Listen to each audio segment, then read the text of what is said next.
Assalamualaikum warahmatullahi wabarakatuh. Halo teman-teman, jumpa lagi di Harian M Channel. Oke, buat teman-teman yang klik video ini, saya harapkan mudah-mudahan teman-teman masih dalam kondisi sehat walafiat. Jangan lupa dukung channel ini dengan cara like juga subscribe.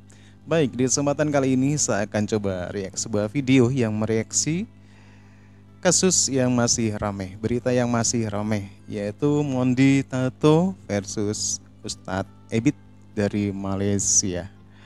Oke, kita tahu setelah viralnya pernyataan dari Mondi Tato ini, teman-teman, banyak yang lantas menghujat si Mondi Tato dengan pernyataan-pernyataannya itu. Dan salah satunya ada Ustadz dari Indonesia, dari Sulaiman, yang menuduh kalau Mondi Tato ini memfitnah seorang ustadz, seorang ulama yang baik yang sudah mengasih uang kepada Mondi dengan menunjukkan chatnya di WA, dan juga sempat live di TikTok bersama ayah angkatnya dan menayangkan chat-chat itu kepada ayah angkatnya, sehingga ayah angkatnya itu sampai nangis. Akan tetapi teman-teman ya, ada satu keanehan ya. Di saat si Caprice ini adalah yang ngobrol di podcastnya barengan si Mondi, bahwasanya Mondi tidak pernah chat dengan Ustadz Berry, dan dia itu menantang untuk bisa menunjukkan nomor telepon ya di WA, nomornya si Mondi, dan dia tidak bisa dan malah sempat menghapus postingannya di Instagram. Hal ini tentunya menunjukkan keraguan ya, menimbulkan keraguan, dan bagaimana video lengkapnya kita akan coba lihat ya. Let's get on to the video. Alright, welcome back guys. So still kita masih lagi berada di topik yang sama, yaitu Mondi versus Abed Liu. Pada sesiapa yang maybe tertinggal dengan drama yang ni, maybe korang tidak akan faham video ni, sebab isu ni sudah melarat sangat. So I suggest korang pergi check out my 2 latest video berkenaan dengan isu ni. Saya ada buat 2 video sebelum ni, video berkenaan dengan isu ni. So sesiapa yang ketinggalan, sila follow up dekat video yang sebelum ni, okay? Alright, now what's poppin' everybody? It's your boy Carlo Lito, kid from Borneo. Now kita akan jump straight into it. Alright, so update pasal isu ni, let's go. Alright gang, so like I said, saya tengah baring-baring tidur, and then saya check saya punya DM, right? Ramai sangat yang DM saya pasal cakap pasal Ustaz Derry ni. So saya pun apa lagi, saya start lah buat kajian saya yang malas ni kan. So I found out yang Ustaz Derry ni adalah sahabat kepada Abed Liu. Macam mana saya tahu? Buat check this out. Baik yang gak bisa dibalas kebaikan apa lagi. Saya tak pernah jumpa orang sebaik Ustaz Abed Liu. Di mata saya nggak pernah jumpa. Baik, saya kalau ke Malaysia diantar, wah, dia jumpa saya setiap, meskipun saya bukan orang miskin lah, saya ada harta, saya punya semua ada. Tapi kalau saya datang ke rumah saya, selalu dia bawa hadiah, oleh-oleh semua kepada ulama, kepada guru-guru kita semua.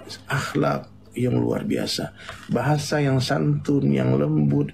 Allah sayang, Allah baik kepada kita. Oh, masih kalian cari aibnya? Apa maunya? Saya bingung juga. Saya bingung, entah apa masalahnya, entah apa kesalahan Ustaz Abed Liu. Yeah. Alright, now the issue is here. Ustaz Derry ni ada membuat live, and obviously dia mempertahankan Abed Liu. I mean, dia berpihak kepada Abed Liu, that's for sure, dalam live tu lah. And then live yang dia buat tu menjadi viral selepas Derry ni menunjukkan satu WhatsApp text yang menunjukkan perbualan mengenai statement yang dibuat oleh Mondi di podcast Caprice. Dalam chat tu kita nampak yang teks tu berkata bahawa Mondi sedang memerlukan duit, dan dia bohong membuat statement dekat Caprice punya podcast berkenaan dengan allegation yang dia buat terhadap Ustaz Abed Liu. Ya, ini salah satu bukti bahwasanya semua berita di podcast itu bohong. Ya, kalian screenshot nih berita ini, kalian sebarkan di Malaysia. Ya, yang masalah pemerkosaan itu tidak benar, mau dibohong. Yang dipegang-pegang juga mau dibohong. Nah, bohong semua, oke? Okay? Nah, sebenarnya nggak ada kayak gitu. Ya, mau cuma pengen uang doang. Berarti dia ditawarkan uang lalu buat cerita bohong. Allahu Akbar. Alright, now lepas live tu keluar kan, ramai yang start orang bilang tunding jari dekat Mandi. Ramai yang sudah mula percaya Menuduh, dengan ya. chat tu Menuduh yang Mondi ditunjukkan oleh maksudnya. Derry dekat live dia. At one point he even ajak ayah tiri Mondi untuk membuat Ini live ayahnya sekali dengan Mondi. dia. Dan dalam live tu kelihatan yang ayah tiri Mondi sedang memohon maaf bagi pihak anak dia. Saya mohon maaf kepada Ustadz Ebit atas perlakuan anak saya. Mungkin anak saya dalam tekanan, gitu Pak Ustadz. Dia bilang hanya karena uang, Pak. Dia bilang ini, dia hanya karena uang saja. Nah, Dia bilang hanya karena uang saja. Dia bilang dia rekor nih. Bapak Iya. coba lihat. Banyak dia. Nah. Tuh. Dia bilang nih, Bapak baca nih. Mondi cuma pengen uang doang. Hanya karena uang Iya. dia fitnah Ustadz Ebit Liu. Ya Allah. Jahatnya orang yang memberi dia uang itu. Memberi. Alright, now selepas video tu menjadi bualan ramai, Caprice pun apa lagi, dia pun Bualan post itu video dekat omongan Instagram ya? dia. Dan dalam posting tu dia tag Ustaz Derry ni. Dan ini caption Caprice, jom kita baca. Caprice Baik. cakap, Derry Sulaiman tolong buat live dan buka balik Caprice chat ini tersebut dan tunjuk yang profile ngajak plus podcast number ya? Mondi. Terima kasih. Si Mondi ya? Caprice man, what the heck. So dia post macam ni, dia letakkan ni berserta dengan video dia sekali. Watch this video. What's up Malaysia? Disebabkan Ini Caprice. seorang ustaz mangkuk ais ada buat satu live di TikTok di mana dia tunjuk kononnya WhatsApp chat dengan Mondi, di mana Mondi mengaku dia bohong dan dia hanya nak duit. Ya, Kononnya Cap nak cabar Ustaz Derry Sulaiman tunjuk balik chat dengan Mondi tu, buka WhatsApp macam ni, buat video, buka WhatsApp macam ni, click on the profile and tunjuk nombor Mondi macam ni. Kalau Ustaz buat ni, Cap akan derma dekat Ustaz punya NGO ke, masjid ke, Cap akan derma 40 juta rupiah. Kalau Ustaz boleh buat video macam ni, Tantangan macam dari ni, Capri ya. macam ni. Tunjuk Caprice. live. Tapi jika Ustaz tak buat benda ni, kamu telah sebar satu fitnah yang sangat-sangat jahat. Dan kita harus tanya balik, buat apa mereka semua ni nak start fitnah dan buat cerita? Mesti ada sebab. Alright gang, now this right here is where it get interesting. So lepas Caprice post video yang tadi tu, and then this happened. This is the biggest thing right now. Ini yang membuatkan ramai netizen mula ragu kepada Ebit dan juga Derry ni. Sebab guess what? Lepas sejak Caprice post video tu, teka apa yang jadi? Lepas sejak Caprice post video tu, Ustaz Derry pun dia pergi delete posting dari Instagram dia. Yup, dia delete posting yang menunjukkan bukti chat Mondi mengaku berbohong semua tu. Dia pergi delete geng. That's crazy. Dan ini yang meletakkan keraguan pada ramai netizen sekarang. Masih ramai ya kasus antara Mondi Tato dengan Ustadz Ebit Liu dari Malaysia. Di mana sejak viralnya kasus ini, pernyataan kontroversi tentang Ebit Liu yang memperlakukan dengan tidak baik terhadap dirinya. Dan tentunya hal ini mendapatkan hujatan-hujatan dari berbagai kalangan, termasuk dari Ustadz Derry tadi ya.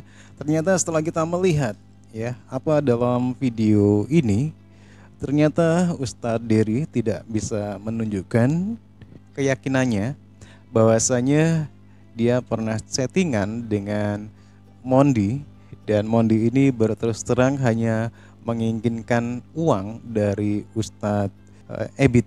Dan kenyataan Ustadz Derry ini tidak bisa menunjukkan nomor akun dari Mondi, nomor untuk chattingan itu. Dan ini pun menimbulkan suatu keraguan ya dari netizen.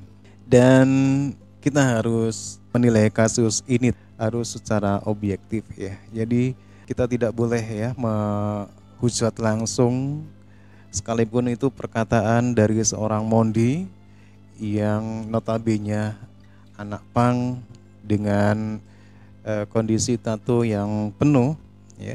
Tapi jangan langsung kita ngejudge. Dan hal yang terjadi pada kasus ini justru menimbulkan keraguan terhadap Ustadz Ebi dan Ustadz Derry atas pernyataannya itu ya. Karena kenapa? Karena tidak bisa menunjukkan nomor akun dari Mondi. Dan kita tahu juga ya bahwasanya secara historis ada kasus juga dari Ustadz Ebit di mana dia diberitakan mempunyai satu kelainan seksual dan ini bisa terjadi pada siapapun.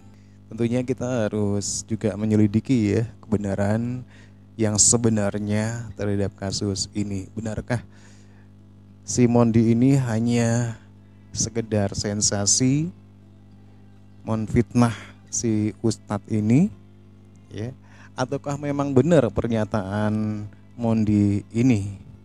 Oke. Dan demikian teman-teman ya satu buah video. Dan terima kasih, silakan berkomentar, jangan lupa like juga subscribe. Sampai jumpa lagi di video berikutnya.